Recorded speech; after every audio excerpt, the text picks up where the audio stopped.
नमस्कार आदाब, मैं हूं आपके साथ अफशा खान। में इस वक्त सिंघू बॉर्डर पर मौजूद हूं। देखिए यहां मुसलसल बारिश हो रही है और आज सरकार के साथ में एक और वार्ता यहां होनी थी किसानों की।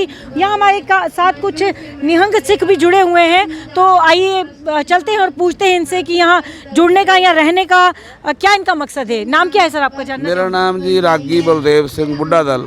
अच्छा, हाँ जी, बुड्ढा दल का हेड रागी। कब से आप यहाँ हैं? मैं जिससे जब से शुरू हुआ 1 तारीख से तो हूँ ही, मैं रेगुलर आ ही रहा हूँ, रेगुलर आ रहा हूँ 1 तारीख से। अच्छा। और इसमें हम दिल्ली रहते हैं वैसे, और हमारे भाई सारे पंजाब से हरियाणा से आए हुए हैं। उनके लिए यहाँ गुरुद्वारा दरबार साहब सजा हुआ है महाराज का। ये बुड्ढे दल की तरफ से पालकी साहब होती है, ये चलता फिरता हमारा दल है, सारे हिंदुस्तान में घूमता है। और ये क्या हो रहा है? क्या ये श्री गुरु ग्रंथ साहब जी महाराज जी का प्रकाश है। यहाँ सुबह शाम यहाँ पाठ होता है।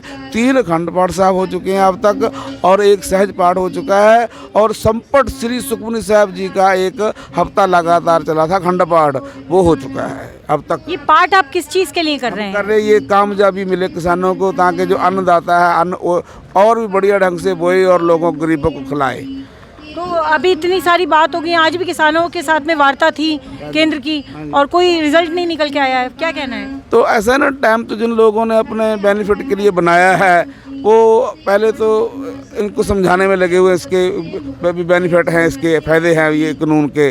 पर लेकिन जो ये आरंभ हुआ है मोर्चा, ये इसके पीछे भी बहुत बड़े बड़े वकील हैं जिन्होंने बताया कि इसका नुकसान है किसान को।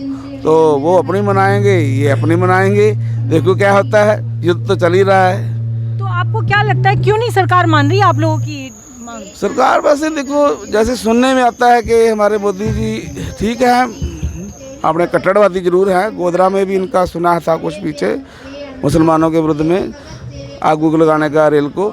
तो बाकी मेन बात है, मुसलमानों के लिए क्या सुना है? क्या वो गोधरा कांड में जो हुआ था ना कांड, उसमें भी इनका हाथ बता रहे थे, बरी भी खुद ही हो जाते हैं। देखो ये इन्होंने बाबरी मस्जिद तोड़ा है जी, उसको भी तोड़ा, वो भी सब बरी हो गए है जी। इनके घर का सरकार है सारा कुछ, इसका विरोध में पार्टी भी नहीं कोई है। ये तो बड़े खुश होकर बोलते हैं कि अब राम मंदिर है, राम राज्य आ गया है, उसके लिए क्या कहना चाहेंगे? राम राज की जहाँ तक बात है, राम राज कब आएगा तो हमें मालूम नहीं है, लेकिन हमारा यहाँ सिख राज आ चुका है, जिसमें कोई भूखा नहीं है, कोई प्यासा नहीं है, सबको सब कपड़े मिल रहे हैं, रोटी कपड़ा और मकान की समस्या, इसके लिए हमने सारे टेंट बना रखे हैं।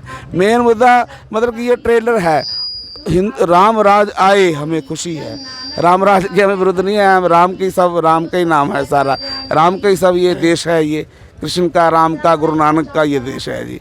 इसमें राम राज आए, बेशक आए, हमें कोई इतराज़ नहीं है, लेकिन सिख राज जरूर आ चुका है।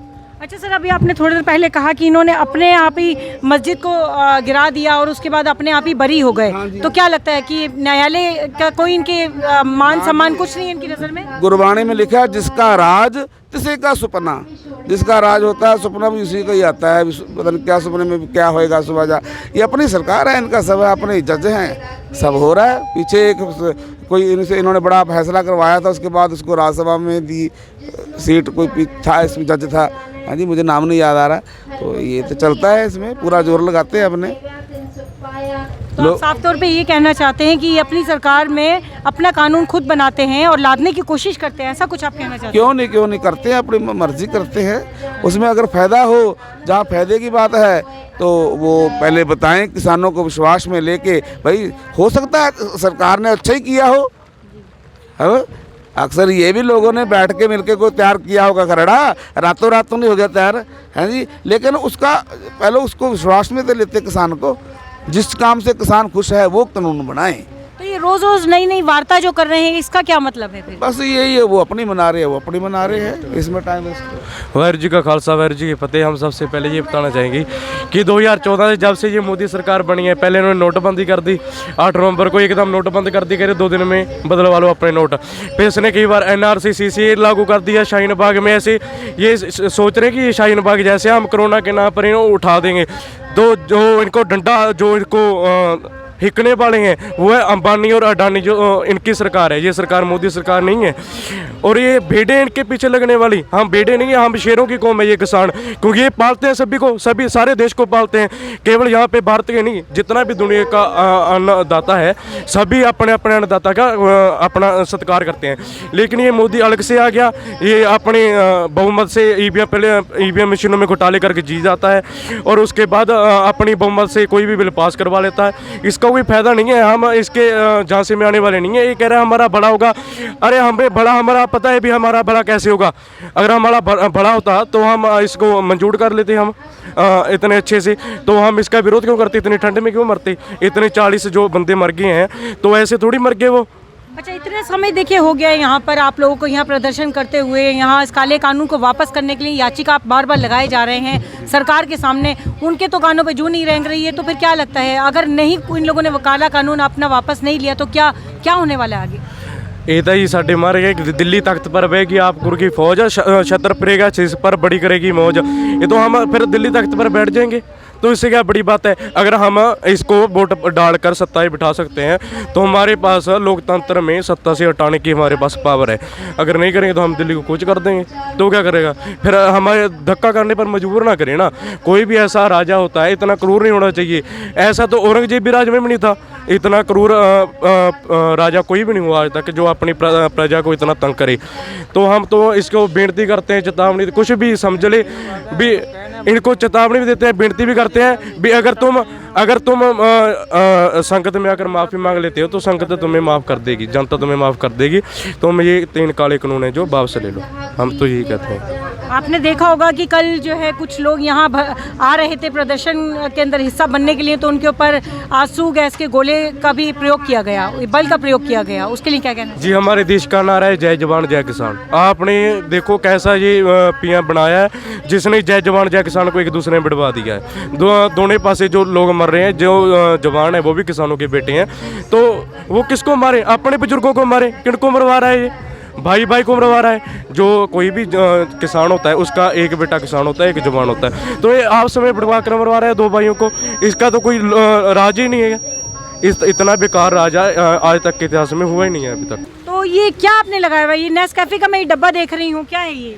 यहाँ पे कॉफ़ी का लंगर चल रहा है और कॉफ़ी के साथ में पिनिया, लड्डू, बिस्किट, रस वगैरह सब बरताते हैं, साथ में बादाम है, काजू वगैरह। ये अच्छा, तो सेवा का आप काम कर रहे हैं यहाँ के प्रदर्शनकारी जितने हम अन्नदाता हैं उन लोगों के लिए? हम भी किसान हैं और किसानों के लिए जो हमारी तरफ से, हमारे वहाँ पे एक महापुरुष हैं निर्मल कुटिया जौड़ा से, उनकी तरफ से जो लंगर हमें प्रदान किया जाता है वो हम यहाँ बरताते हैं। कितनी परेशानी का सामना करना पड़ रहा है? इतना समय हो गया है, अब तो 1 महीने से भी ज़्यादा का समय हो गया है इस प्रदर्शन को चलते हुए। परेशानी तो है ही, अभी बारिश का मौसम है, बारिश के मौसम में थोड़ा और परेशानी होगी। ये कीचड़ वगैरह में ऐसा जो सामान है हमारे पास उसे संभालना थोड़ा मुश्किल हो रहा है।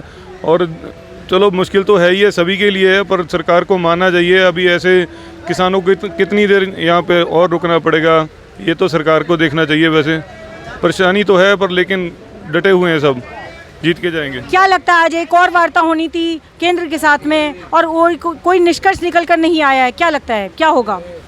अभी तो हम ऐसे सोच के नहीं आए हैं कि आज ही रिजल्ट मिले या कल ही मिले, ये जितना भी लंबा चले हम डटे रहेंगे और अपना जो सच्चाई की जीत होती है, आप समझते हो, तो जीत होगी हमारी, तो जीत के साथ ही हम वापस जाएंगे। अभी तो देखिए यहाँ साफ तौर पे लोगों का कहना है कि सच्चाई की जीत होगी और जब तक सच्चाई की जीत नहीं होगी तब तक हम यहाँ से नहीं हिलेंगे, यहाँ डटे रहेंगे। वार्ता कितनी भी हो रही है, वार्ता के अंदर कोई हल निकल रहा है या नहीं निकल रहा है, इस बात से इन लोगों का कोई फ़र्क नहीं पड़ता है। उनका साफ तौर पे कहना है कि सरकार हमारी बात को मान ले, इस काले कानून को वापस करे, जिससे हम अपने रूटीन पर, अपने डेली रूटीन पर, दैनिक दिनचर्या पर वापस लौट सकें। सभी अहम खबरों के लिए न्यूज़ MX को सब्सक्राइब करें, साथ ही बेल आइकॉन को जरूर दबाएं। लाइक, शेयर, कमेंट करना ना भूलें।